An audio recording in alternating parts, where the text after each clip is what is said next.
we only have 3 upper guys: Chad, Britton, Chapman. Now, Jonathan Holder has been doing some fun stuff, and you have some stats on Holder for us. Is he going to be a necessary piece with this new layout? I mean, absolutely. I mean, if you look at the numbers, he has been the best reliever on this team. By far. And it's not just because he's pitched a couple innings, and it's not just in terms of, even recently that he's been pitching in just low leverage spots.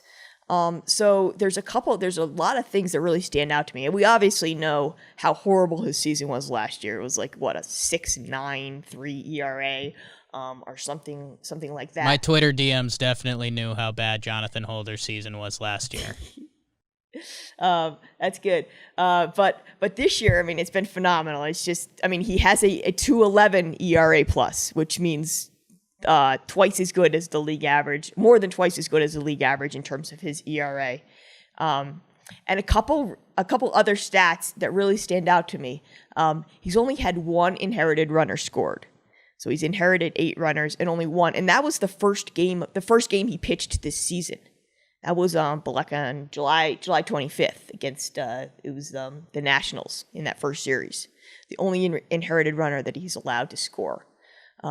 He hasn't allowed more than 2 hits in an outing, which is pretty remarkable if you kind of imagine the Jonathan Holder of last year. It was just, I mean, he just couldn't stop it. It was kind of just like the spigot, and it just kept going.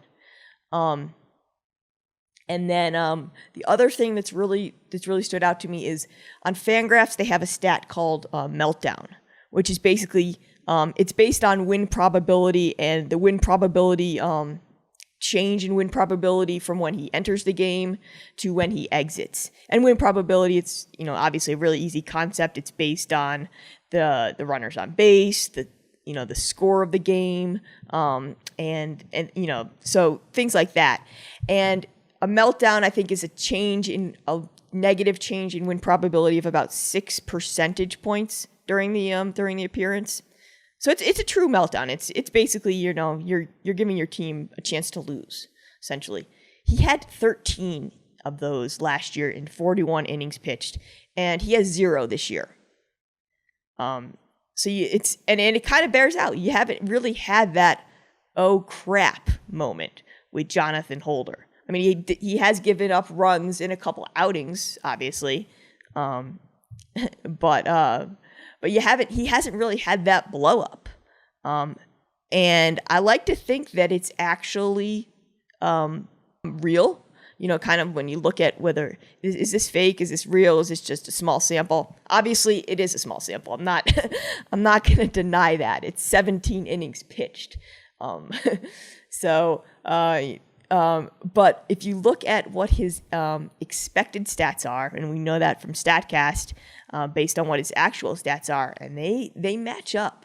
They're really close in terms of just expected slugging, expected WOBA, and that StatCast actually has an expected ERA stat, which they use kind of their exit velocity, launch angle, plus strikes and walkouts and everything to get an ERA number.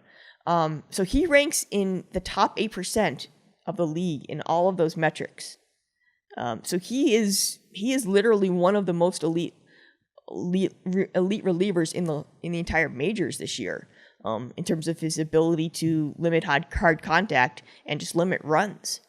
And the what really stands out to me, and this is kind of, I think, what has been his bread and butter this year, is that he has allowed 1 barrel in 53 kind of batted ball events, balls in play. 1 barrel. And we know barrel is kind of like the best type of contact that a hitter can make. It usually either goes for like an extra base hit or a home run. So 1 barrel he allowed. Last year he allowed 10 or 12 of those for the entire season. His exit velocity is down. The launch angle is down for him. And he's allowing, more weak contact. And the big thing that's kind of jumps out to me is his ground ball rate has jumped from 39% to 47%. and his fly ball rate is now down to 19% from 28% last year. So he's doing the job. He's basically, you don't really see that. Like with pitchers, you're right. Fly balls, ground balls, those types of things are pretty constant for a pitcher season to season. So his ability to increase his ground ball rate by almost 10 percentage points, that's a big thing. And I think that's what's helped him.